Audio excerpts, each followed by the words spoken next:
Vous retrouvez sur BTLV pour un live réalisé dans des conditions quelque peu particulières, en raison bien sûr du déménagement dont on vous a parlé depuis quelques semaines maintenant. Nous changeons de lieu, nous restons toujours à Boulogne-Billancourt, mais dans un environnement différent, plus agréable en tout cas pour travailler. Et en raison bien sûr de ce déménagement, je m'étais dit, mais on va peut-être pas s'arrêter de faire des lives. Je vous avais dit que ce serait quelque peu perturbé, qu'on n'aurait peut-être pas la possibilité de le faire. Et puis, je me suis souvenu de la période un peu trouble de la pandémie. Avec celle-ci, j'avais réussi à trouver de quoi, bien sûr, égayer vos après-midi. Eh bien, j'ai repris le même procédé. En attendant que les nouveaux studios soient installés, on aura peut-être ce mois-ci quelques lives comme celui que je vais vous proposer ce soir. Ce soir, ça ne va pas être compliqué, hein. Ça va être plutôt quelque chose d'assez sympa, puisque vous connaissez l'homme, bien sûr, des zones paranormales, Monsieur Jocelyn F. Keller, qui est habituellement à mes côtés dans la libre antenne, mais aussi dans les dossiers inexpliqués. Tous les mois, ce sont des dossiers qui sont réservés aux abonnés. Eh bien, dans quelques instants, je vais vous en diffuser un, pas n'importe lequel, qui va nous permettre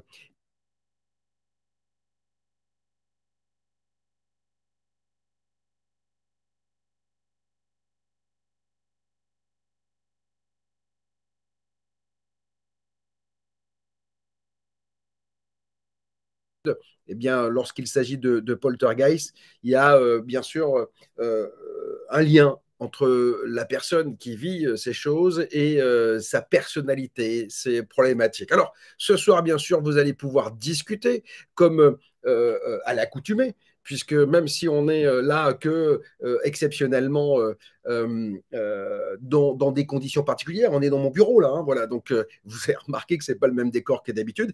Eh bien, vous allez pouvoir commenter, réagir, vous allez pouvoir mettre des pouces, des likes et puis des étoiles, nous envoyer des étoiles sur Facebook si vous le souhaitez, si vous souhaitez nous soutenir et si vous n'êtes pas encore abonné. Je voudrais saluer déjà tous ceux qui viennent d'arriver, comme d'habitude, ils sont nombreux.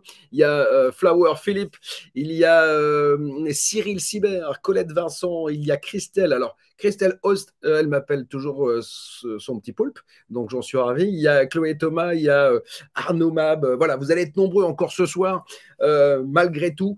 J'espère que tout se passe bien de votre côté. Dans quelques instants, une poignée de secondes, on va donc vous diffuser cette émission, ce dossier inexpliqué de Jocelyn F. Keller, l'affaire Teresa Costa. C'est un dossier assez incroyable parce que comment vous expliquer? Comme je vous le disais, ce dossier, il est assez dingue parce que, enfin, en tout cas, moi il m'a perturbé. Je vous le dis franchement, hein, il m'a perturbé parce que cette femme qui arrive d'Italie, qui est en Haute-Maurienne, qui est un peu perdue, va vivre quelque chose d'exceptionnel. Alors, je vous propose de regarder l'émission et puis on se retrouve juste après peut-être pour en parler et surtout commenter. C'est un cadeau que je vous fais, hein, parce que d'habitude, les dossiers inexpliqués sont réservés aux abonnés. Si vous n'êtes pas encore, eh bien, voilà ce que vous pouvez regarder ici sur BTLV.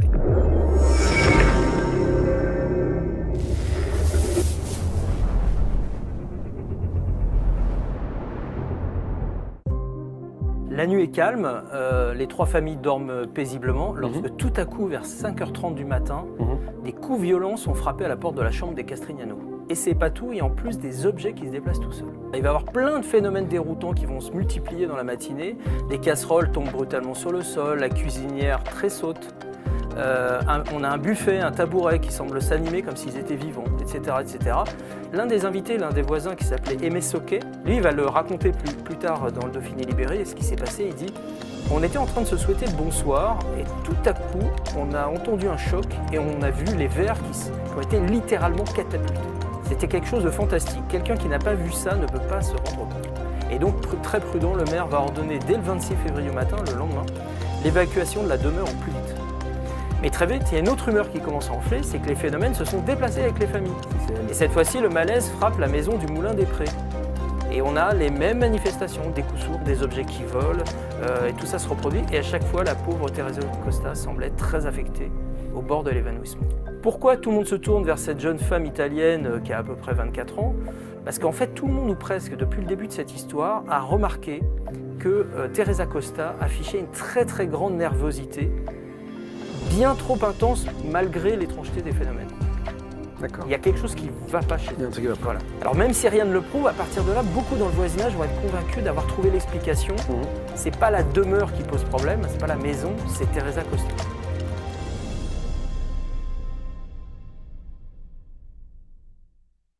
Les propos tenus dans cette émission ne reflètent que l'opinion et ou les recherches de la ou les personnes invitées et n'engagent qu'elles.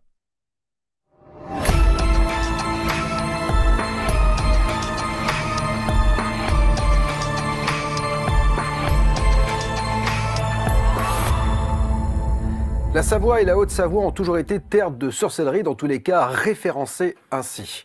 Dès le XVe siècle, on y a chassé les sorcières et le dernier bûcher se serait enflammé en août 1715. En 1955, un fait divers va faire parler de lui dans la région, mais aussi au-delà de ses frontières rurales. Poltergeist, l'affaire Teresa Costa, c'est inédit sur BTLV, c'est un dossier d'expliqué de Jocelyn F. Keller.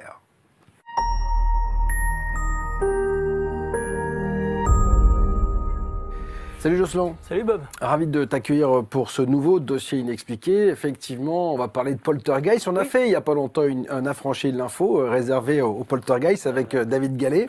Et effectivement, c'est toujours des phénomènes qui posent question parce qu'ils mettent bien sûr en lien la personnalité, la psyché de ceux qui les vivent.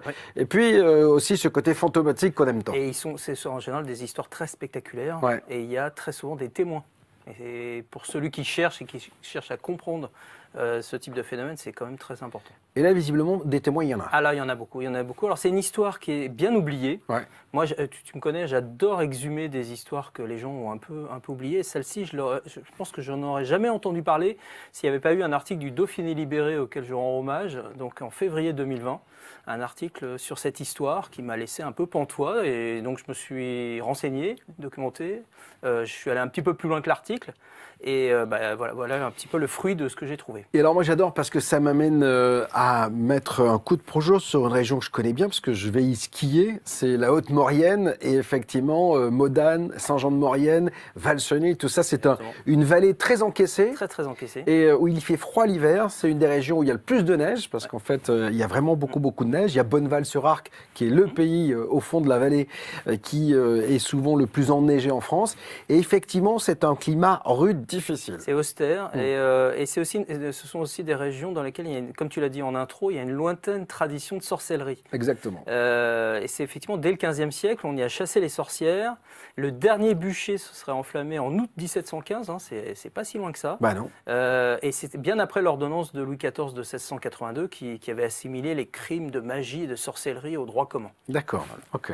Alors est-ce que cette histoire, c'est une lointaine résurgence de cet héritage qui est ancré dans les mentalités locales? On va voir que les réactions des gens, des populations locales face à cette histoire, ils ont d'abord pensé à de la sorcellerie. En tout cas, voilà, ce qui s'est passé dans cette petite ville, la petite ville de Savoie en question, c'est Saint-Jean-de-Maurienne. Et donc on est un soir de février 1955. Saint-Jean-de-Maurienne, juste pour situer, c'est la principale ville de la vallée.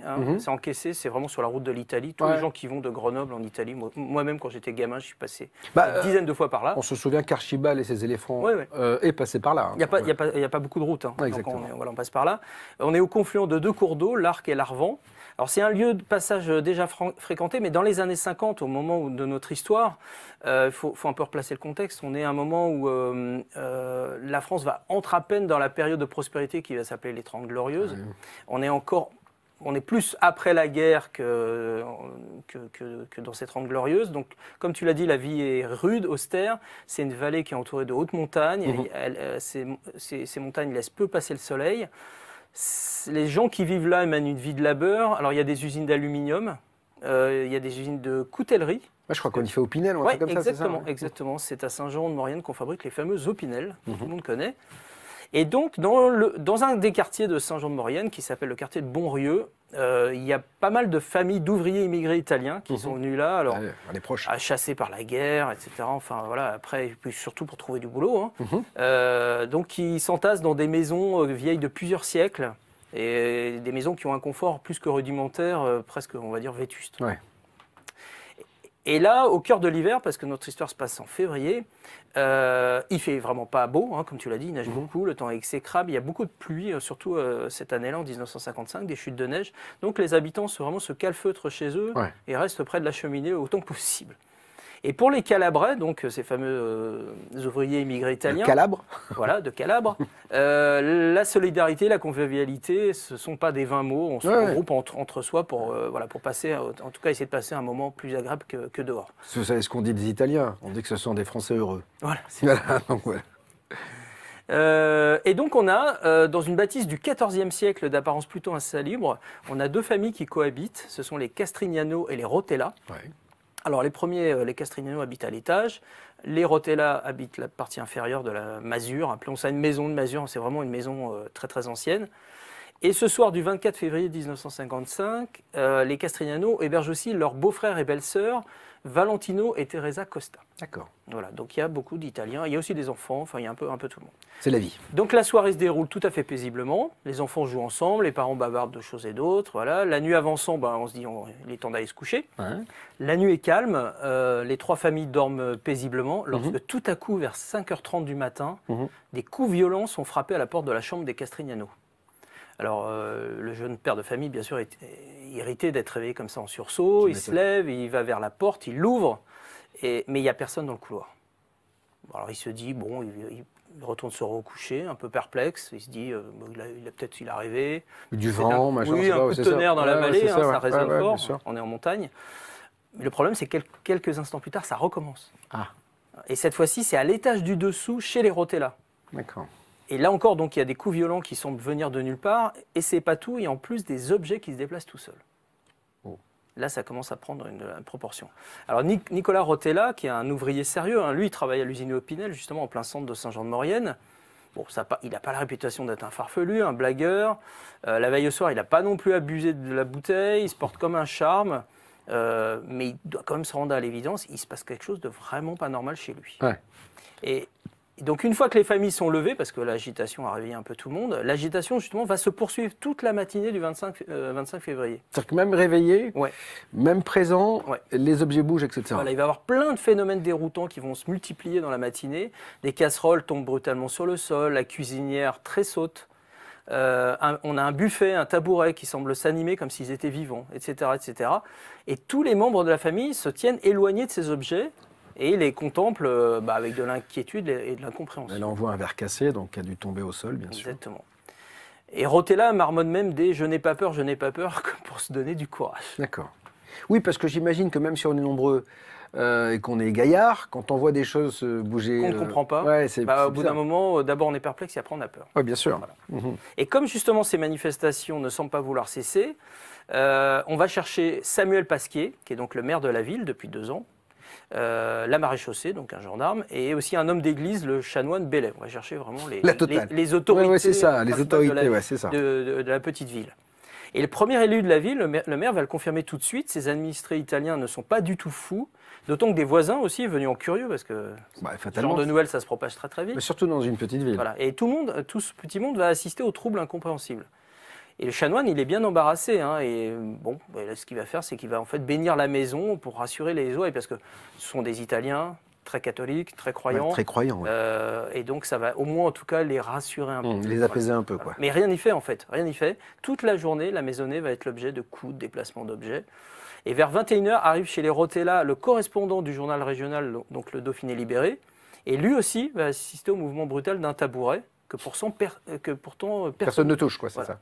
Moi, je vais te dire une chose, même si on est au courant de tout cela, même si on sait qu'il y a un rapport avec la psyché, en tout cas, ça doit être assez flippant quand même de voir tous ces objets qui bougent. Je pense qu'à l'époque, ils sont au courant de rien. Oui, c'est ça, en plus. Voilà, pour eux, ils voient quelque chose qui est relève de la magie, notamment paranormal. Exactement. Donc le correspondant du Dauphiné Libéré est incrédule, avec toutes ces personnes qui sont un peu hystériques autour de lui, il faut bien dire. Il se demande si l'une d'entre elles n'aurait pas heurté le siège sans qu'il s'en aperçoive. Enfin bon, voilà, il est un peu dubitatif. En tout cas, lui constate qu'il se passe quelque chose d'étrange aussi. Ouais. Le maire, comme le curé, décide quand même de rester rationnel. D'abord, ils savent que ce quartier de la ville, qui est vraiment fait de maisons, d'un agglomérat de très très vieilles maisons, dont celle des familles Rotella et Castrignano. Et sous ces maisons, il y a des caves voûtées. Ah ouais, donc c'est fragile. Plus anciennes. Voilà. Et donc, comme il y a eu des pluies diluviennes dans la région les jours précédents, ils se demandent si ça n'a pas commencé à saper les fondations et si en fait les bruits qu'ils entendent ne sont pas non plus l'annonce d'un possible effondrement. D'accord. Voilà. Donc en tout cas, ils décident d'être raisonnables et ils se disent que c'est sans doute pas un esprit malfaisant, mais en tout cas, ils retiennent l'hypothèse que peut-être la maison peut s'effondrer. Oui. Voilà. Et donc, très prudent, le maire va ordonner dès le 26 février au matin, le lendemain, l'évacuation de la demeure au plus vite. Voilà. On a même une photo avec marqué danger d'effondrement, etc. Et c'est vrai que les Castrignano et les Rotella, bon, d'accord, ils s'inquiètent pour leur prochain logement, c'est quand même, ils quittent leur maison, et en même temps, ils ne vont pas se faire prier. Hein. Pour eux, le plus tôt est le mieux. Ouais. Pour eux, il n'est absolument pas question de rester dans cette maison du diable. Ah oui. Voilà. Oui, t'imagines les Italiens en plus. Oui. Quand même très croyants, il y a des choses qui se passent là.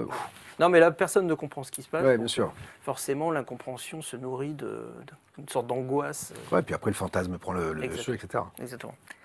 Donc les occupants de la maison sont déterminés à partir, d'autant que les phénomènes mystérieux, eux, continuent de se produire. Exactement. Le problème, c'est qu'il est tard, ce 26 février, et on ne peut pas déménager dans la nuit. Donc on se dit, on va déménager le lendemain. Donc il va quand même falloir passer encore une nuit dans cette maison. Et là, c'est le drame. Donc on décide quand même d'organiser une veillée en se disant qu'on va peut-être tirer ce mystère au clair. Ouais. Et puis on se dit, on est quand même dimanche soir, c'est le jour du Seigneur.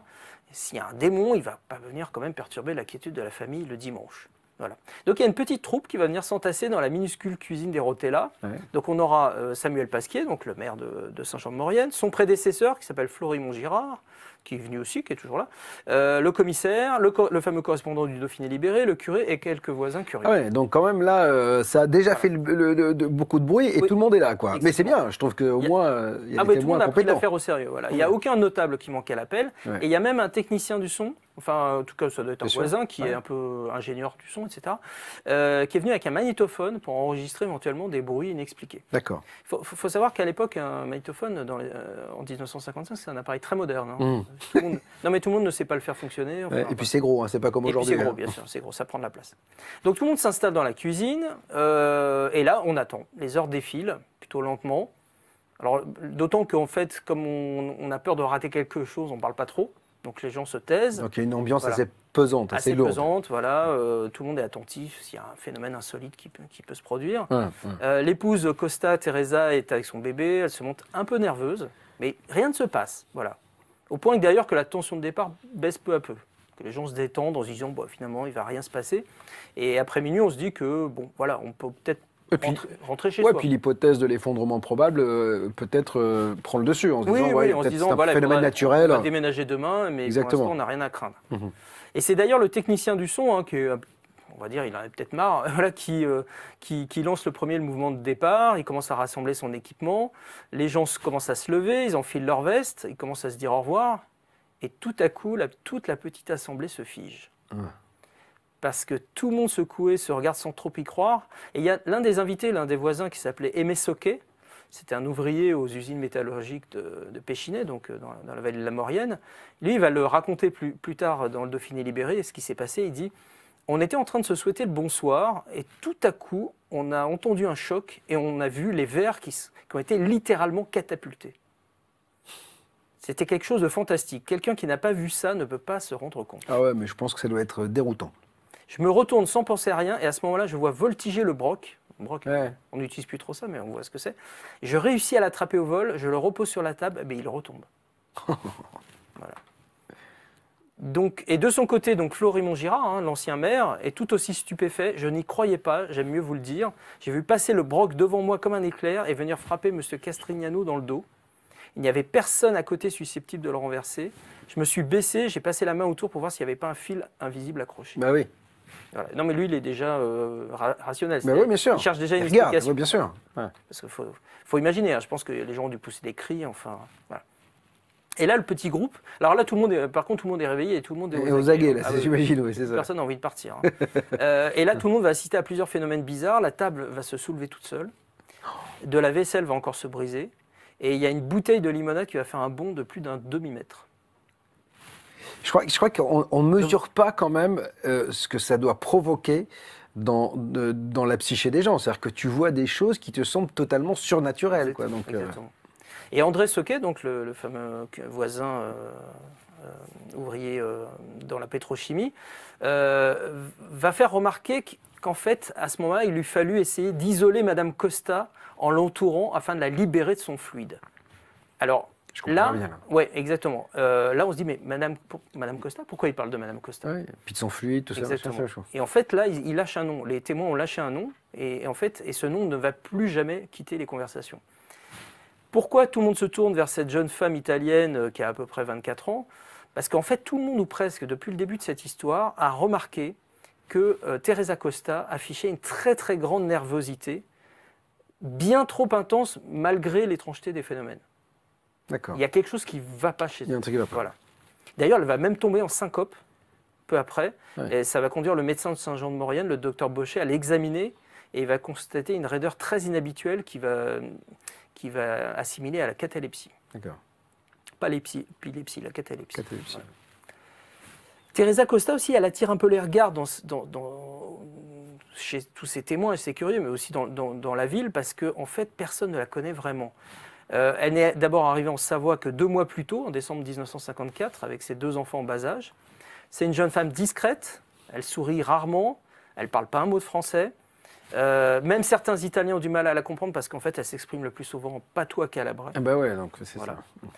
Et alors, c'est elle qui l'a raconté plus tard lorsqu'elle était dans sa région natale. Alors, c'est une croyante convaincue, c'est important peut-être. Et elle a raconté qu'elle aurait vu en rêve Saint Joseph qui lui montrait un endroit où était dissimulée une cassette d'or. Et alors, dans la réalité, elle n'a rien trouvé. Mais ça lui a donné envie de se vouer à la religion, voilà, de finir ses jours dans un couvent. Ouais. Mais finalement, elle a changé, alors on ne sait pas trop bien pourquoi, mais elle a changé d'avis, elle a préféré la vie des hommes, parce que, en fait, on sait un petit peu pourquoi, parce qu'elle désirait fonder une famille, en fait, voilà, c'est ça. Et parmi tous ses concitoyens, elle a donc épousé Valentino Costa, avec lequel elle a eu 2 enfants. Alors l'époux, pour chercher du travail, s'est exilé en France. Et en fait, elle n'a pu le rejoindre que 9 mois plus tard. C'est ce qui explique pourquoi elle est arrivée 2 mois plus tôt, 2 mois avant cette affaire. Avec un nouveau-né en plus, c'est. Voilà. Alors même si rien ne le prouve, à partir de là, beaucoup dans le voisinage vont être convaincus d'avoir trouvé l'explication. C'est pas la demeure qui pose problème, c'est pas la maison, c'est Teresa Costa. Donc on est déjà, malgré tout, sur une piste qu'on évoque aujourd'hui dans nos émissions, qui a un rapport avec une personne. Ouais, voilà, ça c'est très intéressant, ça, déjà. Très assez vite. Hein. Ouais, très assez vite, les gens se sont dit, on fait un lien entre cette femme et les événements. L'ex-maire Florimond Girard, il confirme d'ailleurs avoir vu remuer le tabouret sur lequel Madame Costa était assise. Elle a poussé un cri en faisant un saut en l'air, quoi, sursauter. Voilà. Alors l'affaire commence à faire jaser toute la population de Saint-Jean-de-Maurienne. Ça devient vraiment le sujet principal. En même temps, c'est pas tous les jours qu'il arrive ça. Alors certains, bien sûr, en plaisantent, mais il y a un vieux fond de croyance au diable bien présent dans le coin. Et on évite de trop se moquer en public, pour le cas où le démon n'apprécierait pas trop. Voilà. Et comme le note très justement le correspondant du Dauphiné libéré, il y a trop de braves gens dont la bonne foi ne peut être mise en doute. Oui, puis on est à une période où la croyance est très forte. C'est-à-dire qu'on va souvent à l'église, on est très croyant encore. Voilà, plus qu'aujourd'hui. Exactement. En tout cas, en ville, plus personne n'a envie de retourner dans la maison maudite. De toute manière, plus personne n'y dort parce que ses occupants, donc les 3 familles, sont partis dans un autre quartier, au Moulin des Prés, chez les beaux-parents des Castrignano. Alors aussitôt, le calme revient dans la maison du quartier des Bonrieux. Il ne se passe plus rien. Voilà, il y a des gens qui restent là pour essayer de voir s'il se passe des choses. Certains s'y aventurent pour voir. Oui, pour voir, c'est ça. En fait, ils en reviennent tous rassurés en disant non, il n'y a plus aucun bruit inexpliqué dans la maison. Il y a des gens qui enquêtaient, qui observaient un petit peu. Voilà, exactement. Alors c'est pas sur une période très longue, oui, bien sûr. Mais en tout cas, ils ont remarqué tout de suite, il n'y avait plus rien, il ne se passait plus rien. Mais très vite, il y a une autre rumeur qui commence à enfler, c'est que les phénomènes se sont déplacés avec les familles. Oui, voilà. Et cette fois-ci, le malaise frappe la maison du Moulin des Prés. Et on a les mêmes manifestations, des coups sourds, des objets qui volent, et tout ça se reproduit. Et à chaque fois, la pauvre Teresa Costa semble être très affectée, au bord de l'évanouissement. Moi, je trouve ça dingue. Les témoins racontent quand même avoir assisté à des choses assez incroyables. Ainsi, Rotella dit avoir vu l'une de ses chaussures traverser une pièce, puis l'autre faire de même un quart d'heure après. Des chaussures qui volent. Un autre moment, alors que Rotella s'est absenté hors de la maison pour chercher du lait, c'est sa femme qui hurle de peur. Il y a une pierre grosse comme un poing, le poing d'une main, qui est venue de nulle part, qui s'écrase à ses pieds dans un couloir. Ouais, ça aussi, c'est pareil. Et la femme de Rotella dira qu'à ce moment-là, Teresa se tenait à ses côtés.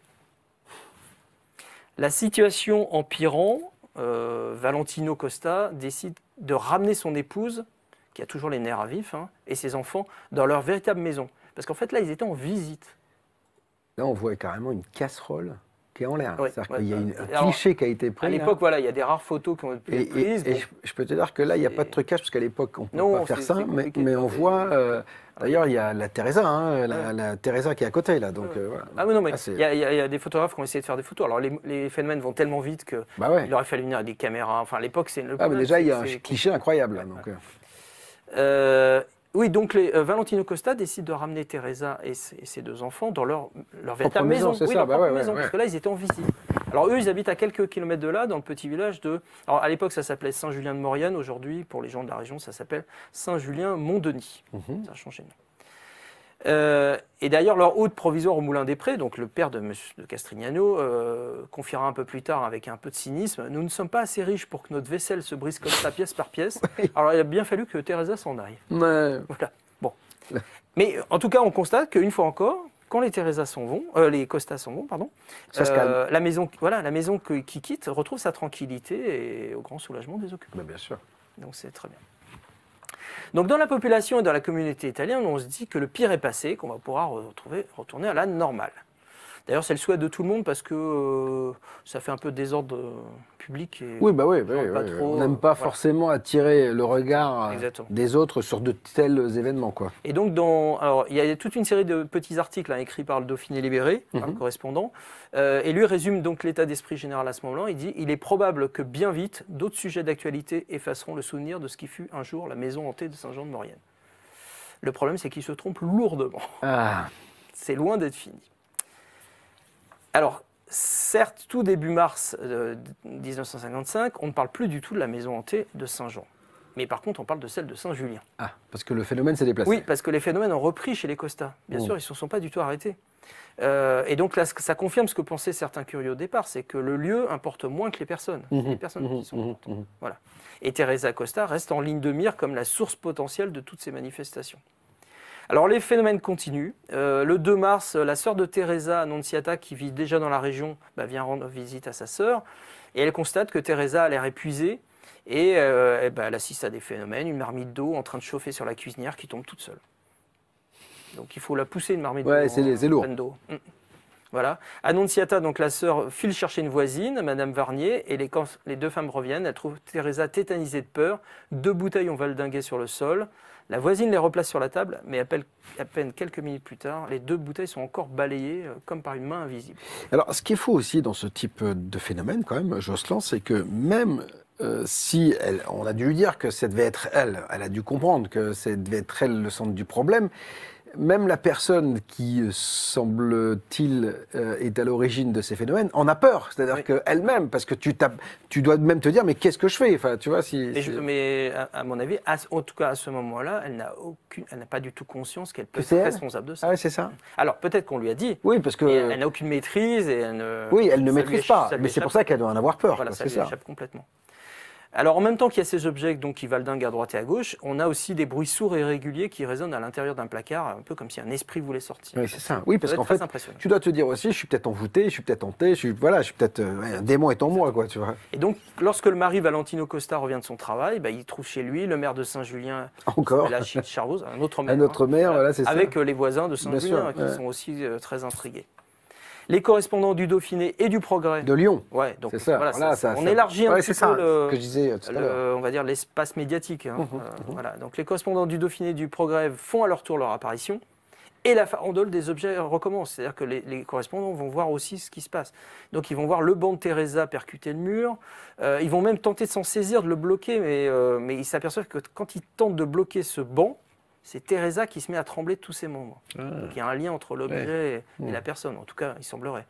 Il voit le couvercle d'une bouilloire en fonte qui se propulse dans l'air. Enfin, il voit plein de choses comme ça, de trucs qui sont totalement inexpliqués. Voilà.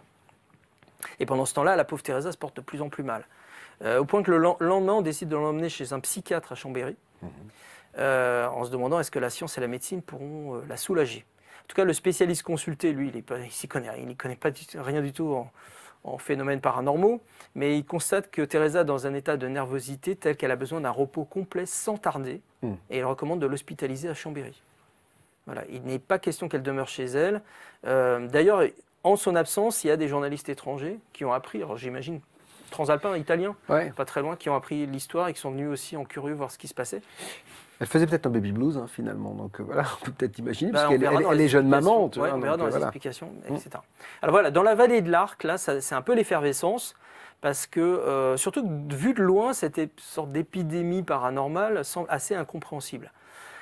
À Grenoble, là où il y a le siège du Dauphiné libéré, on se dit on va passer à la vitesse supérieure. Et effectivement, il y a une histoire. Notre correspondant n'arrête pas de nous envoyer des news. Il faut qu'on voilà. Plus loin, quoi. Voilà. Et puis en plus, les lecteurs ont l'air de se passionner pour cette histoire. Donc on va peut-être envoyer un œil nouveau et aguerri. Et là, le quotidien régional, donc le Dauphiné libéré, envoie sur place l'un de ses grands reporters. Alors, il faut savoir que dans la presse régionale, moi j'ai fait mon premier stage, c'est une petite parenthèse, au Dauphiné libéré, que je connais bien. Et les grands reporters ont une aura, voilà, une réputation. C'est les grands reporters. Voilà, c'est les grands reporters. Ils portent bien leur nom. Et donc là, le Dauphiné envoie un de ses grands reporters qui s'appelle Roger-Louis Lachat avec un photographe. Et en plus, c'est pas qu'un titre, hein. C'est-à-dire qu'en fait, les gens font des grands reportages et même sur leur fiche de paie, il y a marqué grand reporter. Hein. Voilà. C'est-à-dire qu'en fait, c'est pas reporter, c'est grand reporter. Voilà. Alors, Lachat, c'est un journaliste expérimenté, hein, à qui on ne la fait pas. Lui-même, d'ailleurs, il déclare ces histoires d'esprit, au départ, il n'y croit absolument pas. En plusieurs lustres d'exercice journalistique. Ouais, c'est beau déjà. Les maisons hantées ne nous manquèrent point, finissant invariablement par une pitrerie. Ah oui, c'est très beau. Il a une belle plume. Voilà, une belle plume. Sauf que cette fois-ci, son ressenti va quand même être assez différent. Et assez vite, dans un article, il va écrire « c'est du solide ». C'est bon ça. On revient des lieux du maléfice, la gorge sèche, saisi d'une sorte de malaise sourd et, pourquoi ne pas le dire, bouleversé. Ouais. Il écrit très bien. Et pourtant, Lachat, le journaliste, n'amène n'avoir rien découvert. Voilà.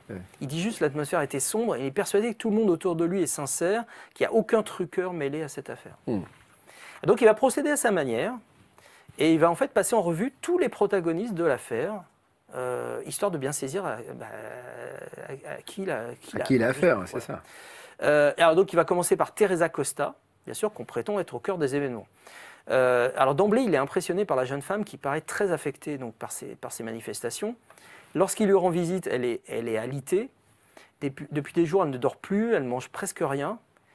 Par contre, dans la pièce d'à côté, les objets se déplacent et les coups se font entendre. Et on a une couverture qu'on va voir à l'écran.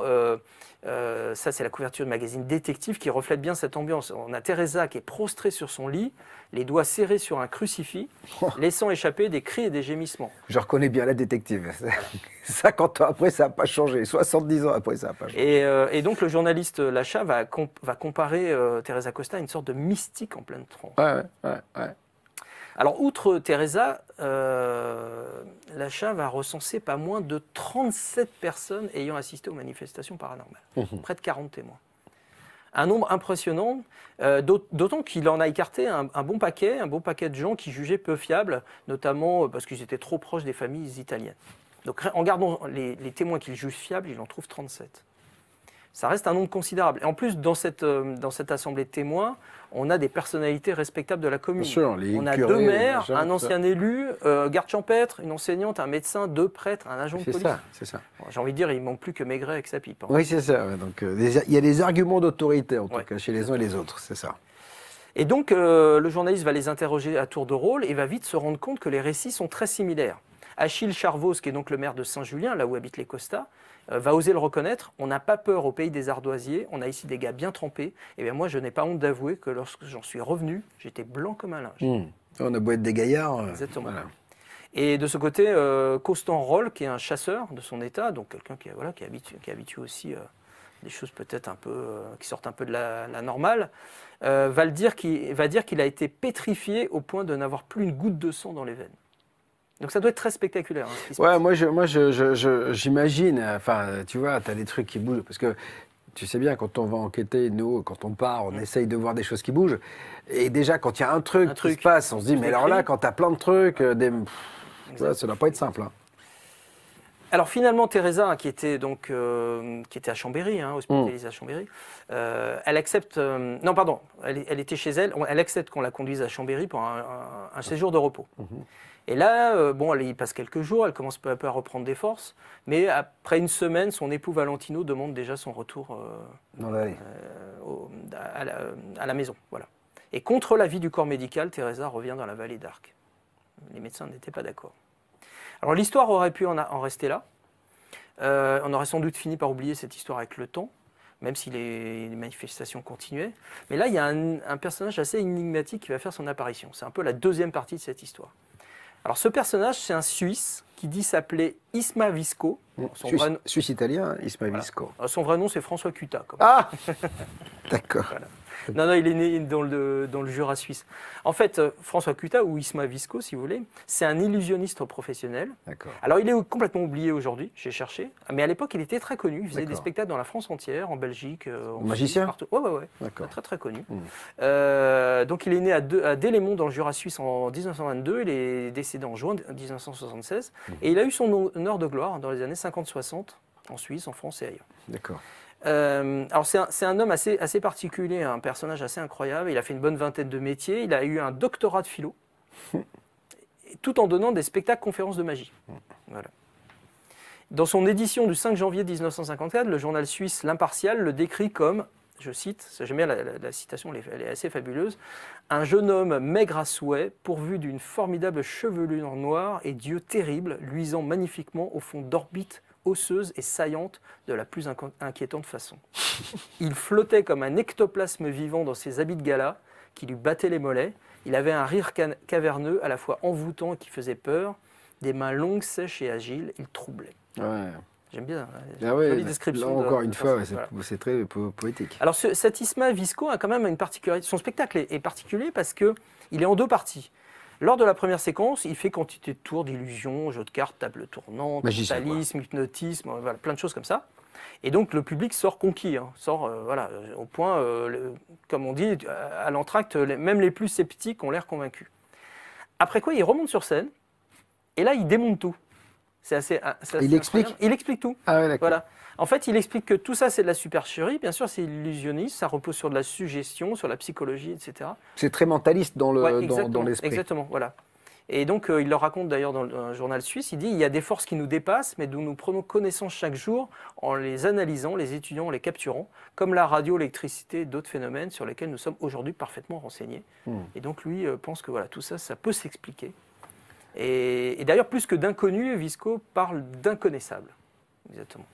Et donc, lorsqu'il apprend par hasard l'histoire de Teresa Costa, parce que ça se répand dans les journaux, l'homme de spectacle réagit assez rapidement en disant « Tout ceci, c'est du flan et je vais le montrer. Je vais le prouver.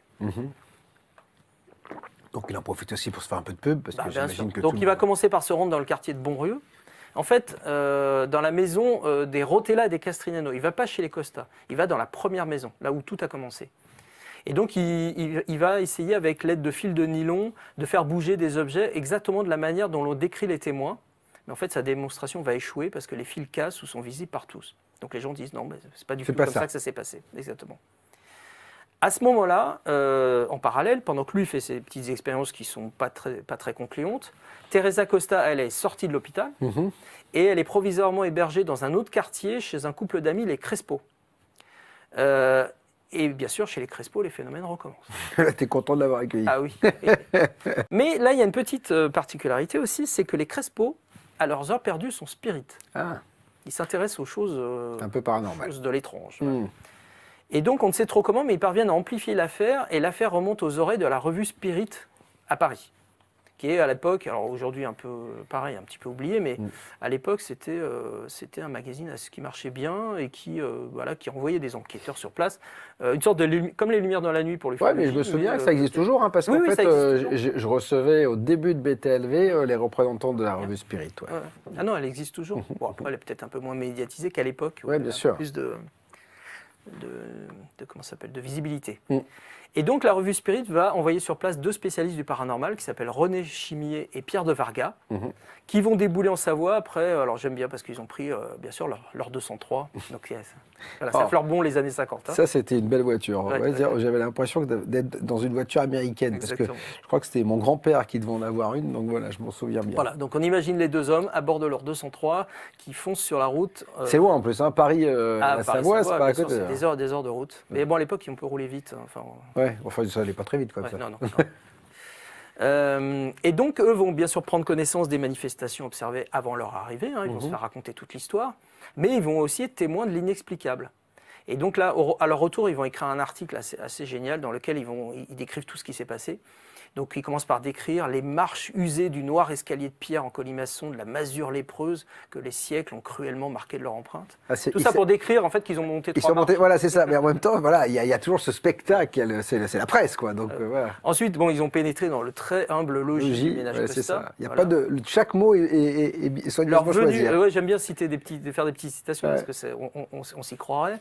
Leur venue semble éclairer le visage aux yeux de fèvre de la malheureuse jeune femme qui serre dans ses bras son dernier-né. En tout cas, Chimier et De Varga, donc les deux enquêteurs de la revue Spirit, notent que l'ameublement est très modeste et qu'il y a beaucoup d'images pieuses. Ouais. Et donc, en compagnie de leur photographe, en fait, ils sont 3, les 2 hommes vont s'installer dans la chambre de Teresa, près du lit où elle est étendue, et ils attendent. Et en plus, on est à une période où il y a une certaine condescendance. Quand les Parisiens se déplacent en province, on est déjà encore aujourd'hui, mais alors à l'époque, c'était la presse parisienne, les gens étaient importants. On allait voir les petites gens en province. Exactement. Donc nos 2 enquêteurs attendent, et soudain, Teresa, les yeux complètement hagards, semble en proie à un effroyable cauchemar. Elle est agitée par de violents tremblements, elle se redresse en gémissant « Mama, mama ». Ça veut dire « maman ». Maman, voilà. Elle a les mains crispées sur son crucifix, elle s'immobilise, son pouls reprend son rythme régulier. Là, les 2 enquêteurs, bon, ils s'éloignent un petit peu. Juste pour parler entre eux, pour dire, tiens, bah, c'est bizarre ce qui est arrivé. Voilà. Et à ce moment-là, selon eux, un fracas épouvantable se fait entendre. Ils reviennent dans la chambre et là, ils sont saisis de stupeur. Alors, ça ne se passe pas du côté du lit de Teresa Costa, mais juste à côté, il y a une malle, avec une malle très lourde, une grosse malle. Et là, le couvercle est en train de se soulever et de retomber à une cadence inhumaine. Donc on imagine la scène, hein, je vois très bien, voilà, comme soufflé puis aspiré par une force située à l'intérieur. Exactement. Ouais. Et plus incroyable, alors que l'ouverture est infime, c'est-à-dire qu'à un moment ça retombe, il y a 2 vêtements d'enfants qui jaillissent de la malle et qui viennent s'étaler sur le plancher. Ouais, comme s'il y avait quelque chose à l'intérieur, quoi, un esprit qui balançait tout. Exactement. Ouais, je peux te dire que tu dois flipper quand même. Alors la scène dure une poignée de secondes, mais les 2 hommes sont très impressionnés. Il demande à Teresa, qui est toujours affaiblie, de se lever et de venir dans la cuisine pour que sa sœur lui serve à manger. Et presque aussitôt, quand ils arrivent dans la cuisine, il y a un escabeau qui voltige et qui fait tomber assiette et verre au pied des enquêteurs.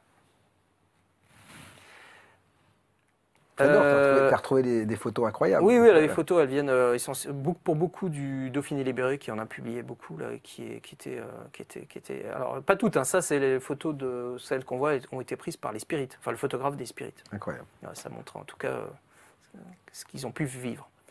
Là, les 2 enquêteurs Spirites dans la cuisine, face à tous ces phénomènes, ils se disent, ils voient bien qu'il y a une grande tension, que Teresa Costa est vraiment épuisée. En plus, il faut savoir qu'autour de la maison, on ne les voit pas, mais il y a plein de curieux qui sont là, tout le temps, en permanence. Et donc, ça crée aussi une tension. Bah oui, parce qu'en fait, les gens veulent voir. Exactement. Donc là, Chimier et De Varga décident de se retirer. Le lendemain, avant de repartir à Paris, ils repassent voir le ménage Costa, enfin le couple Costa, qui est plus détendu. La nuit était calme, il y a juste quelques coups dans les boiseries, c'est tout. Et en tout cas, aux amis du couple qui sont venus en soutien, et voilà, toute cette petite communauté italienne, les 2 spécialistes assurent que ce n'est pas l'œuvre du diable. Et cette simple information va apaiser tout le monde. Mais désormais, à Saint-Jean-de-Maurienne et aux alentours, on a 2 camps qui s'affrontent. On a ceux qui croient au phénomène et ceux qui pensent que c'est une habile supercherie. Et là, j'en reviens à notre magicien. Pour couper court justement au conflit qui s'envenime, parce que les gens, ça devient une petite affaire Dreyfus. Hein. Oui, c'est ça. Les gens il y a les pros et les plaisanteries. Et les 2 commencent à vraiment vouloir s'affronter. Pour couper court au conflit qui s'envenime, justement, le magicien Isma Visco annonce qu'il va organiser le 28 mars une grande soirée de gala au théâtre municipal. Bah, tiens. Enfin, on va savoir la vérité. Tous les témoins de l'affaire pourront être présents, pourront discuter avec le magicien, et Visco s'engage à verser 1 million de francs de l'époque à ses œuvres si Teresa Costa parvient à déplacer des objets devant lui, sans qu'il puisse prouver qu'il y a une combine. Voilà. C'est beaucoup d'argent. Alors, on demande à la famille Costa accepte, d'autant que parmi les proches, certains disent que Teresa commence à être capable de maîtriser son pouvoir, qu'elle peut faire bouger les objets par le biais de sa simple volonté. Bon, ça c'est ce qu'il raconte, hein. Pas sûr. En tout cas, des journalistes venus sur place, il y a un envoyé du journal parisien Samedi Soir qui va venir aussi, et qui va lui voir une valse impossible de casseroles et de ciseaux. Voilà. Il y a pas mal de témoins quand même. Exactement. Le correspondant du Dauphiné, lui, est présent lorsqu'un tabouret bouge tout seul pour aller heurter violemment un mur. En fait, c'est lui qui va dire que n'importe quel lieu peut s'animer dès lors que Teresa Costa est présente. Exactement. D'ailleurs, à un moment, elle se trouve dans le bureau du correspondant du journal avec son mari. Et alors, je ne sais pas pourquoi, ça passe le 22 mars. Et en tout cas, il y a un colis qui est posé sur un meuble qui s'élève dans les airs et qui retombe au pied du mari de Teresa. Comme ça. Et le lendemain, ils sont au restaurant et il y a une bouteille de limonade qui se met à voltiger. Merci. Donc là, on se dit, elle n'est pas forcément sûre qu'elle contrôle son pouvoir. Oui, c'est ça. Ouais. Exactement. Bref, dans ce climat fiévreux, grosse tension, incompréhension, enfin tout ce qu'on veut. Et là, donc, tout le monde attend avec impatience la soirée du 28 mars. Ah oui, parce j'imagine que lui a dans l'idée de démontrer la supercherie. Exactement. Ouais, c'est ça. Alors, autant dire qu'il n'y a plus une place disponible. Hein. C'est blindé, sold out. On a aussi bien les habitants de la Saint-Jean-de-Maurienne, enfin de toute la région, on a des notables, gens du peuple, mais aussi quelques experts de la magie qui sont venus spécialement. On croit aussi, alors ça je le cite, ça c'est plus anecdotique, mais ça montre un peu l'ambiance un peu hystérique. On a aussi des personnages plus folkloriques, ce sont les adeptes d'une secte qui s'appelait les disciples du Christ de Montfavet. Alors j'ai fait quelques recherches. Alors ce Christ de Montfavet est bien oublié aujourd'hui. En fait, c'était un employé des PTT d'Avignon.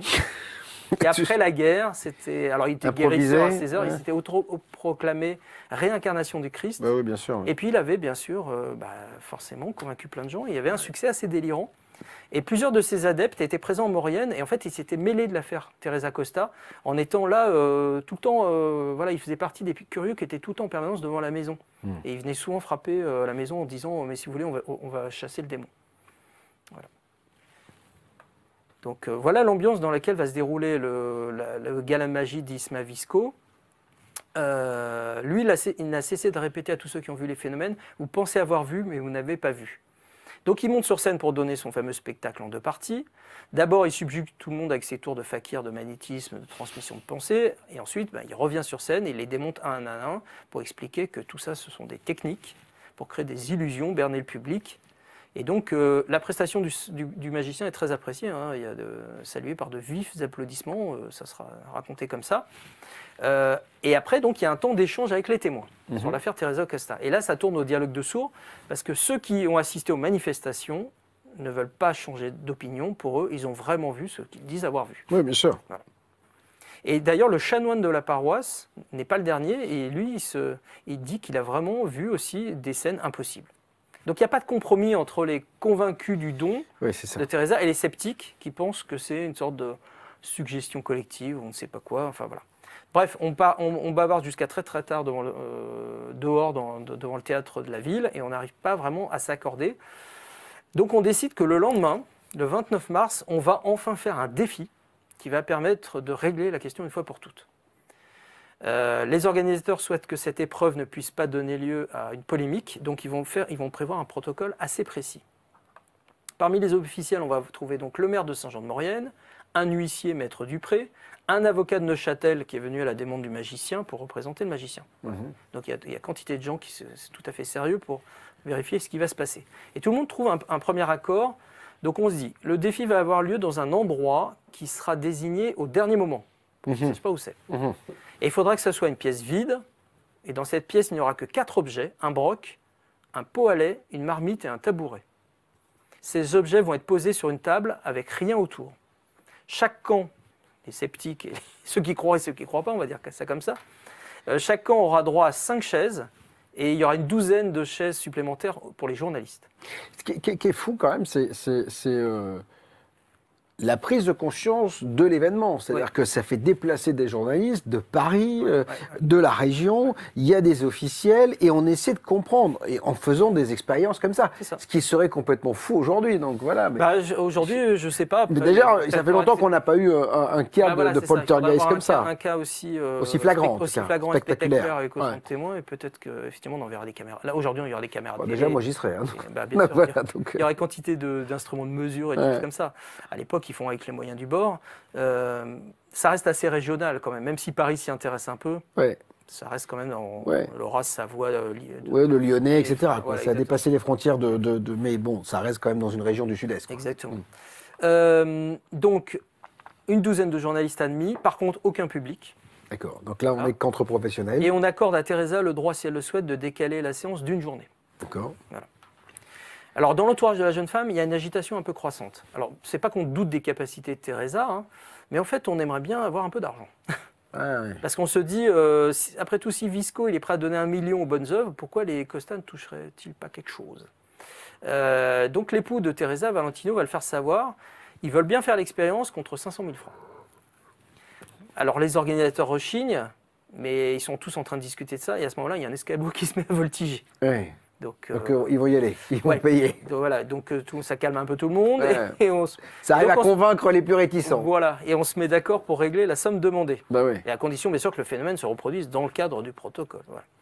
Donc maintenant, on est le 29 mars. Le 29 mars, la tension est à son comble parce que à 10 h du matin, l'huissier indique le lieu de l'épreuve. Et donc le défi va se tenir en fait dans la véranda d'un ingénieur de Péchinet, M. Plançon, qui a bien voulu prêter cette pièce après l'avoir complètement vidée. Mais là, explique-moi juste en détail. Teresa, elle sait donc maintenant que c'est elle qui fait déplacer ça, ou elle sait que c'est parce que si elle est soumise En fait, quand même à l'épreuve, c'est compliqué de le elle dire. ne le maîtrise pas. Je pense qu'elle le sait, je pense elle voit bien qu'elle est au centre de tous les regards. Ouais. Je pense que c'est une femme suffisamment intelligente pour voir que les phénomènes ne se produisent qu'en sa présence. Ouais. Après, bon, elle ne parle que calabrais, hein, ou un peu italien. Oui, donc, et puis là, parce que là, on vraiment- lui demande quand même d'agir. Voilà, tu vois, donc exactement. c'est compliqué. Après, il faut aussi savoir que c'est une famille. Il y a le mari, qui, à mon avis, a une ascendance assez importante. Les proches aussi. Surtout à Les l'époque. beaux-frères, voilà. Et italien. Bah oui. Il y a tout ça qu'il faut Ouais. faut prendre en compte. Donc là, c'est le mari qui a un peu négocié le tout. Hein. On lui a dit, bah, tu vas te mettre là ou tu vas faire ça. Et puis, Et on prie pour que ça se passe, quoi. on lui a pas trop. Je suis pas sûr qu'on lui ait demandé trop son avis. Enfin, bon, difficile à savoir. En tout cas, ça va se passer chez ce monsieur Plançon, dans sa véranda. L'huissier va bien vérifier et on dispose bien une table sur laquelle on pose donc un pot à lait, une marmite, un broc, un tabouret. Autour de la table, une ligne est tracée à la craie à 2 mètres de distance. Personne n'a le droit de franchir cette ligne, ni de se lever, ni de quitter la pièce. Les photos d'archives sont extraordinaires. Ah bah, elles ont été prises par des journalistes, donc on voit bien. Ouais. Il a été convenu que s'il se produit un phénomène paranormal, si l'un des objets se déplace brusquement, sans explication et sans intervention humaine visible, le magicien de Lausanne devrait prouver que le phénomène s'est produit selon des lois physiques. Et s'il échoue à le faire, il perd son pari et donc il doit verser 1 million de francs français aux œuvres de la localité. Voilà. Donc à 11 h du matin, tout le monde est présent, tout le monde est prêt, sauf Teresa. Ah. Elle n'est pas là. On patiente 1 heure, puis Visco, donc le magicien, envoie une voiture pour la chercher. Et là débarque alors la jeune femme avec son bébé, mais aussi toute une bande bruyante de proches, son mari, sa cousine, bonne partie de la famille, enfin... C'est la cour. Toute la communauté italienne est là, voilà, quelques amis. Le problème, c'est que ce n'est pas du tout prévu dans la convention entre les parties. Oui, puisqu'on avait dit que c'était dans l'isoloir. Enfin, Exactement, il n'y a pas de public. pas de public. En plus, le mari, Valentino, veut modifier les conditions. Maintenant, il veut 200 000 francs. Alors, il avait pas eu 500 000 francs. Finalement, il a eu 100 000 francs. Voilà. Bon, bref, les négociations se sont faites comme ça. Teresa, elle demande qu'une seule chose, ne pas rester seule. Voilà. Et elle dit, si on interdit à ses proches de rester, elle ne fera rien. C'est une des seules paroles qu'on a d'elle, avec Mama, Mama. Moi, je n'ai pas trouvé beaucoup de phrases prononcées par elle. Mais en tout cas, on sait cette chose-là, c'est qu'à ce moment-là, elle ne veut pas être seule. Alors, le magicien, bien sûr, est assez contrarié, parce que ce n'est pas vraiment le protocole qu'ils avaient imaginé. Bon, il finit par céder. Mais il demande quand même qu'un médecin soit présent, afin de vérifier les faits et gestes des proches de Teresa aussi. Voilà. Donc tout le monde va surveiller non seulement Teresa, mais aussi les proches pour voir s'il n'y a pas quelque chose de suspect. 3 amis de la jeune femme l'accompagnent lors de la séance, mais en fait on décide, puisqu'elle a le droit de reporter d'un jour, donc on décide de reporter encore d'un jour. Finalement, donc, le grand défi aura lieu le 30 mars. À 8 h 30 du matin, c'est le reporter du Dauphiné, le fameux Roger-Louis Lachat, et le photographe Albert Ramu, qui vont aller récupérer la famille Costa à Saint-Julien pour les amener sur le lieu du défi. Et alors ce qui est incroyable, c'est que pendant qu'ils arrivent, donc ils vont chercher Teresa, Teresa elle achève ses préparatifs pour partir, et à ce moment-là, il y a une casserole d'eau qui s'élève du fourneau, qui chute sur le plancher avec un bruit étrange. Le problème, Roger-Louis Lachat, il n'a pas vu. Il n'a pas vu le mouvement, donc il est très frustré, mais son photographe, lui, il a tout vu. Et le grand reporter va l'écrire. Mon collègue était pâle comme mon carnet de notes, bouche bée, gorge sèche. Ouais. Et tous deux verront bien avant de partir un filet à provision qui s'agite tout seul. Donc les phénomènes se continuent. Voilà. Bon, bref, tout ça, ça met dans l'ambiance avant même que le défi ait commencé. Hein. Ouais. Maintenant, il est 9h. Il est 9h. Là, tout le monde est maintenant sur place. Teresa, Visco, le maire, les journalistes, l'huissier, etc. Tout le monde est dans la fameuse véranda. Chacun prend place à l'endroit qui lui a été assigné, donc le défi peut commencer. Et là, donc, dans un silence de plomb, tous les témoins vont observer tour à tour les objets posés sur la table et Teresa qui est assise dans un coin de la pièce. Les minutes, les heures vont s'écouler, mais rien ne se passe. Aucun mouvement, aucun bruit. L'assistance patiente, mais commence à trouver le temps un peu long. En revanche, ce que remarquent les témoins, c'est l'attitude changeante de Teresa. La jeune Calabraise, elle semble quand même très mal vivre cette épreuve. Au fur et à mesure que les heures passent, son teint devient livide, elle a échappé quelques gémissements, et puis tout à coup elle craque. Elle craque, elle tombe dans les bras de ses amis. Et le médecin présent l'examine brièvement et conclut que cette crise traduit des symptômes normaux d'état hystérique. Mmh. Voilà. Donc on demande à Teresa si elle accepte de reprendre l'expérience dans l'après-midi. Son époux est assez réticent, mais il accuse même Isma Visco d'avoir jeté un sort à sa femme. Bon, c'est un magicien. Ouais. Mais Teresa finit quand même par accepter. Et donc dans l'après-midi, jusqu'à 19h, tous les participants se retrouvent dans la même véranda. Le problème du mari, c'est que lui, il se dit, je vais perdre mes 100 000 francs. Quoi. Ouais, donc voilà. Exactement. Sauf que pas plus que dans la matinée, les objets sur la table ne bougent d'un millimètre. D'accord. Voilà, il ne se passe rien. Et en définitive, donc, chaque camp va se séparer sans pouvoir rien conclure. Isma Visco fait annuler le pari en présence de son avocat et de l'huissier. La ville ne recevra pas le million du magicien helvétique. Les journalistes n'auront pas de grain à moudre pour leur article et l'émotion va finir par retomber doucement dans la vallée. Teresa Costa et sa famille ne feront plus parler d'eux. En tout cas, personne du côté de la presse ou des chercheurs en paranormal ne semble avoir cherché à en savoir plus. Et tout ce que l'on sait, c'est que Teresa Costa a fini par retourner en Calabre. D'accord. Voilà, on n'en sait pas plus. Alors un peu plus tard, il y a quand même le Dauphiné libéré qui va faire état de quelqu'un qui s'appelle Monsieur Fangautier. Alors, Monsieur Fangautier, il est patron d'une grande fabrique lyonnaise de corsets à Lyon. Bon, pourquoi pas. Mais surtout, pendant ses loisirs, il est président de la Société d'études psychiques et spirites. Voilà. Et donc lui s'est penché sur l'affaire de son côté. Et au grand reporter Roger-Louis Lachaille, il va confier qu'il est en communication permanente avec Teresa via un contact médiumnique. Bien sûr. Je trouve ça un peu curieux parce qu'en général, les contacts médiumniques sont avec les défunts plutôt. Ouais, donc là, c'est la télépathie. Mais en pas, fait. C'est voilà, la télépathie, c'est une forme de télépathie peut-être. Bon, pourquoi pas. Et donc lui raconte, ce monsieur Fangautier, que vers 1850, dans la maison où résidait Teresa Costa à Saint-Jean-de-Maurienne, en fait, donc je pense qu'il veut parler de la première, parce qu'en fait, ils n'habitaient pas à Saint-Jean, ils habitaient à Saint-Julien, deux vieillards auraient commis un crime tuant un pauvre homme qui réclamait pain et asile. La victime aurait été enterrée dans l'une des caves et ce serait son âme qui errerait dans la maison jusqu'à un moment où elle serait venue se loger dans le corps de l'infortunée Teresa. Ouais. Voilà. Fangautier affirme au journal qu'il a creusé le sol des caves pour exhumer le squelette. Bon, personne ne s'est donné la peine de vérifier si cette hypothèse avait un fond de vérité. Peut-être qu'il aurait fallu pour en être sûr à 100%. Moi, je ne trouve pas ça très vraisemblable, quoi. Voilà. Alors maintenant, on peut essayer quand même de commenter cette affaire parce qu'elle est quand même, on l'a vu, elle est quand même très documentée. Il s'est passé beaucoup d'épisodes. D'abord, on peut dire que ce fait divers a permis d'obtenir de nombreux témoignages venant de diverses personnes que l'on peut juger dignes de bonne foi. Ouais. Voilà. Donc, déjà, sans risque, on peut attester qu'il s'est passé vraiment quelque chose d'inhabituel en Maurienne. Voilà. Toute la question est de savoir la nature et l'origine de ces manifestations. Bien sûr. Alors c'est vrai aussi que quand on voit le descriptif de tous ces phénomènes, ça ressemble beaucoup à ce qu'on retrouve de manière classique dans les affaires de poltergeist ou esprit frappeur. Ouais. Les coups sourds et répétés dans les murs, les déplacements violents et imprévisibles d'objets divers avec certains mouvements qui semblent ne pas du tout répondre aux lois de la physique, des objets qui traversent de la matière, l'apparition subite par exemple du caillou venu de nulle part, et puis sans parler bien sûr de la présence dans la maison d'une personne de toute évidence perturbée, mais aussi de jeunes enfants. Elle avait 2 enfants. Voilà. Même si eux, on n'en a pas parlé, il faut quand même les mentionner.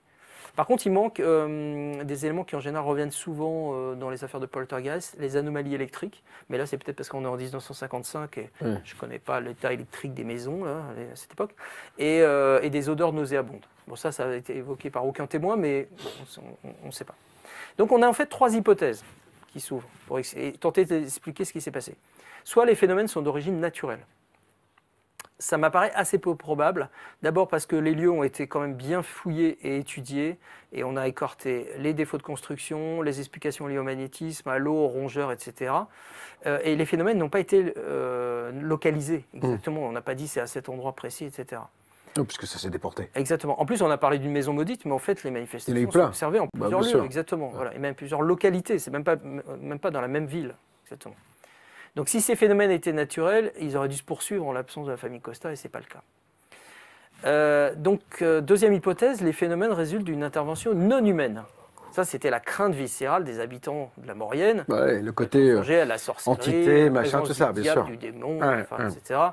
Mais là, dans tout ce qui a été rapporté, il n'y a rien qui fait état de ce qu'on pourrait appeler une possession ou quelque chose qui ressemble. Oui, puis on a très vite mis tout cela sur le dos quand même de Teresa. Quoi, donc. Alors, par contre, Teresa, effectivement, je l'ai dit, elle était très pieuse. Elle a toujours conservé auprès d'elle un crucifix, des images pieuses. Il y a certains mouvements d'objets qui ont pu paraître agressifs, mais il n'y a rien eu de haineux ou d'anti-religieux dans l'attitude de ce qui s'est passé, etc. Il n'y a pas eu d'apparition de voix inconnues, enfin de choses qu'on voit dans les grands cas dont on entend parler dans les grands cas de possession. Tout s'est vraiment concentré sur l'environnement immédiat de Teresa. Et c'est vrai que la jeune femme a souvent paru souffrir lors de crises incontrôlées. Elle n'a pas su décrire ce qu'elle ressentait, mais à aucun moment elle n'a exprimé ou dit qu'elle était sous l'emprise comme si elle était d'une entité, sous l'effet d'une emprise externe. C'est ça, ouais. Exactement. Donc voilà, intervention non humaine. Bon, donc reste en fait l'explication par le fait d'une intervention humaine.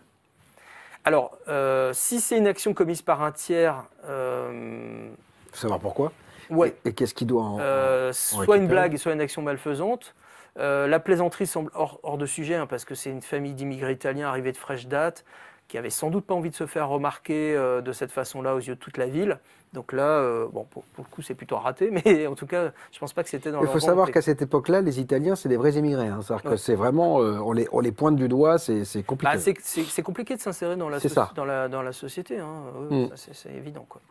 Et puis c'était pas dans leur manière de se comporter de manière légère comme ça. Ouais, bien sûr. On est très très éloigné de leur mode de vie, de leur façon de faire. Vraiment, ils étaient là pour mener une vie rude et laborieuse. Oui, sans histoire, quoi. Voilà, l'amusement passait bien après le souci de s'intégrer. Donc c'était vraiment pas faire une blague ou raconter une histoire imaginaire, enfin un truc fictif. C'était vraiment pas le bon moyen de s'intégrer. Alors après, une action malfaisante contre eux. Une forme de vengeance, mais de la part de qui et pour quel motif? Pour discréditer la communauté italienne, un différend familial. Bon, bref, c'est une étrange manière de s'y prendre quand même. Ouais. Voilà. En plus, même si c'est effectivement une action malfaisante, on se pose la question comment s'y est-on pris?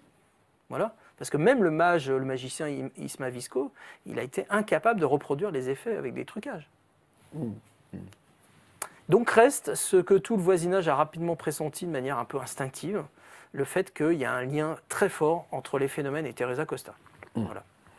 Et dès lors que toutes les manifestations sont déclenchées en sa présence et qu'aucune manifestation, à contrario, n'est observée en son absence, on doit en déduire que la jeune femme, elle joue en tout cas un rôle central dans cette affaire. Mais ils ont dû être bousculés parce qu'à l'époque, les raccourcis sont quand même rapides. La posséder, on a dû quand même la traiter de tous les noms, c'est ça. Je ne sais pas si tu as eu le temps de lire la couverture de détective, c'était la persécutée de la Maurienne. Oui, c'est ça. Tout de suite, c'était la possédée ou la persécutée. C'est ça. Exactement. Là, nous, on a affaire à Teresa Costa, c'est une jeune femme. C'est une jeune mère avec 2 enfants à charge qui se retrouve du jour au lendemain complètement déracinée, obligée d'aller vivre dans un pays de montagne, rude, très loin de sa terre natale, entre la Calabre et la Savoie, c'est pas tout à fait pareil. Elle ne maîtrise pas du tout la langue. Il faut ajouter peut-être que le climat au sein du couple Costa n'est peut-être pas très serein, on ne sait pas très bien. Teresa, en tout cas, vivait très mal sa nouvelle vie, traversait peut-être aussi une crise personnelle, je l'ai dit, sa grande piété. Oui, puis elle est déracinée, la Calabre, c'est pas... Exactement, et peut-être aussi était-elle inquiète pour la santé fragile de ces tout jeunes enfants. Exactement. Alors peut-être à tort. Moi, ce qui me fait dire ça, c'est les 2 vêtements d'enfants qui jaillissent de la malle. C'est un peu comme une sorte de message en disant et les enfants, quoi. Voilà. Est-ce que c'est pas une sorte d'appel au secours? Oui, bien sûr. En tout cas, il y avait tout ce contexte, tout ceci avait de quoi créer un profond mal-être, doublé d'un stress intense, Et ceci a donc, c'est extériorisé par des effets incongrus et choquants, comme des bruits violents, des déplacements d'objets, etc. Et ça rappelle des affaires comme Rosenheim en 63, ça c'était une jeune femme dans un cabinet, chez un notaire ou un avocat, j'ai oublié. La machine, le jeune garçon qui entendait en 73 en France, qui entendait des bruits dans le mur, ou Enfield en 1977. À chaque fois, on a la présence dans les lieux d'une jeune personne perturbée, donc préadolescent ou adulte de moins de 30 ans. Et il y a, par des mécanismes qu'on ne s'explique pas, il y a toujours des forces invisibles qui, à un moment, se mettent en jeu. Voilà. C'est déjà, pour moi, paranormal de se dire que tu peux avoir une incidence sur la matière en fonction de ton état. Tu vois ce que je veux dire? Donc voilà. Alors, le problème de que tu ne maîtrises pas en plus. Ouais, exactement. Le problème de ces phénomènes, c'est qu'ils sont imprévisibles, ils sont très brefs. Et donc, on ne peut pas les reproduire à la demande comme le voulait le défi du magicien. Ça se passe à des moments, et je pense que c'est souvent, effectivement, sans le contrôle de la personne qui les déclenche. Ouais. Voilà. Je pense que dans ce cas-ci de l'affaire Teresa Costa, comme dans d'autres cas similaires, en fait, la clé, elle est peut-être du côté des pouvoirs cachés de l'esprit. Ah ouais. Ouais. Voilà. Bah oui, alors après, le problème, c'est qu'aujourd'hui, on en a le pressentiment, on pense qu'il y a une piste vers ça, il y a une hypothèse mais assez on n'en est forte, pas assuré à 100%. mais il faudrait pouvoir le prouver, bah et oui. ça, c'est vraiment une autre histoire. En tout cas, c'est un sublime dossier inexpliqué, mon Jocelyn, magnifique, comme à l'accoutumée. Vous avez pris plaisir à le regarder. J'espère que vous prendrez plaisir à le re-regarder parce qu'en fait, vous pouvez vous en délecter. Il y en a plein, d'ailleurs, sur btlv.fr. Il y a un accès rapide, direct à tous les dossiers inexpliqués. Jocelyn Keller, merci, mon Jocelyn. On se retrouve dans un mois. Oui. Et puis, bien sûr, tous les lundis dans la libre antenne. Portez-vous bien. Salut.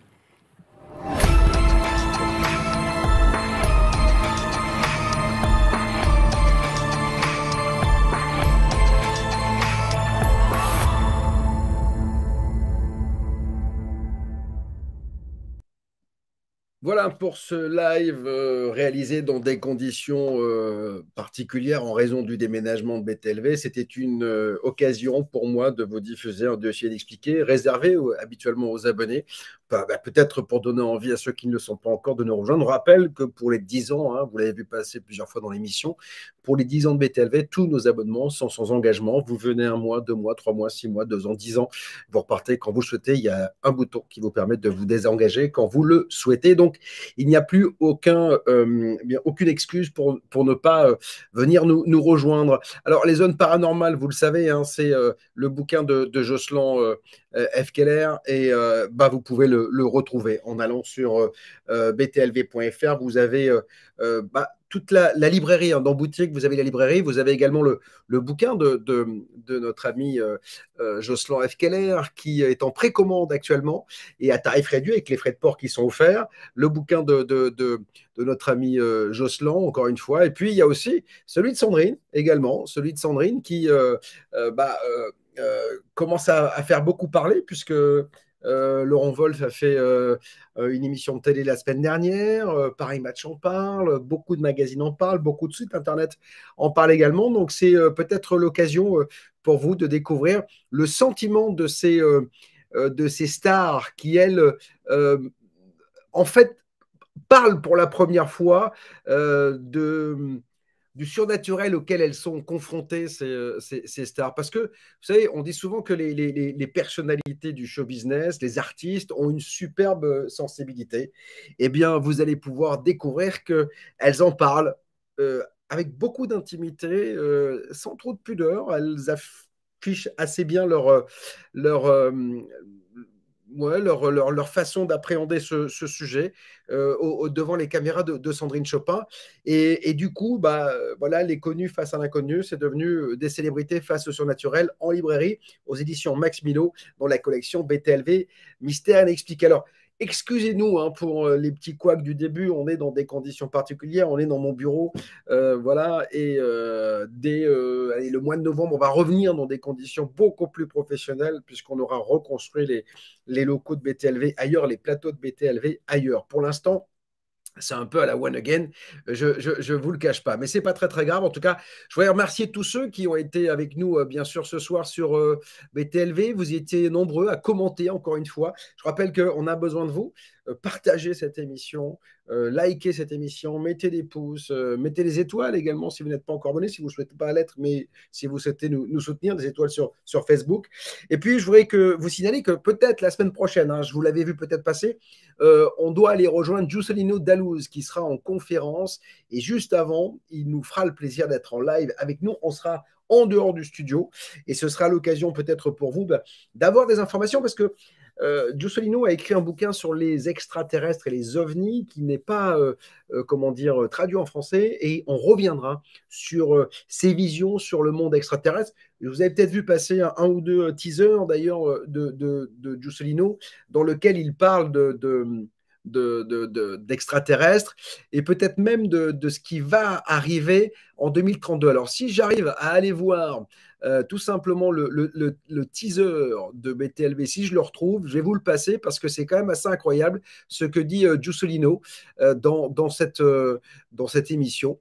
Je suis comme vous, hein, je suis en direct, là je fais tout à la One Again et regardez Juscelino ce qu'il dit dans ce teaser.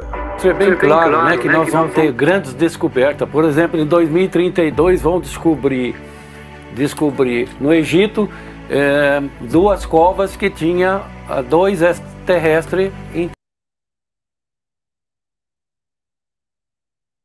Écoutez, visiblement, on a un petit souci avec la lecture de la vidéo, mais c'est pas très grave. Je crois qu'on est toujours en direct.